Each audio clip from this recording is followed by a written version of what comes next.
বিদ্যা না উঠলে এই ছেলেটা ম্যাট্রিক পাস করার পরে, ইন্টার পাস করার পরে যেমনই বিশ্ববিদ্যালয়ে ভর্তি হলো, কলেজে ভর্তি হলো, তখনই ও বুঝে নিল যে আমাকে আন্দোলন করতে হবে। আরে বেটা, তুই তো এখনো ক কিভাবে বানাতে হয় আর খ কিভাবে বানাতে হয় এটাই শিখিসনি। তুই কলেজ বিশ্ববিদ্যালয়ে এসে তুই আন্দোলন করতে হবে, তোকে এটা কি করে বুঝলি? তুই কি করে বুঝলি যে আমি ছাত্রমৈত্রীর দল?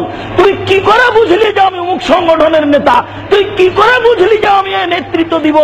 ইমাম বুখারী বলছেন, ইলমু ক্বাবলাল কওল ওয়াল আমালে, কথা এবং কর্মের পূর্বে বিদ্বেষ, কথা এবং কর্মের পূর্বে বিদ্বেষ, কথা এবং কর্মের পূর্বে বিদ্বেষ।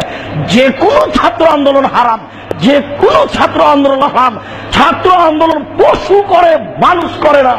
ছাত্র আন্দোলন পশু করে, মানুষ করে না। ছাত্র আন্দোলন পশু করে, মানুষ করে না। ইমাম বুখারী বলেছেন যে কথা ও কর্মের পূর্বে বিদ্বেষ। শুনুন, এটা ফল বিদ্যা না থাকার,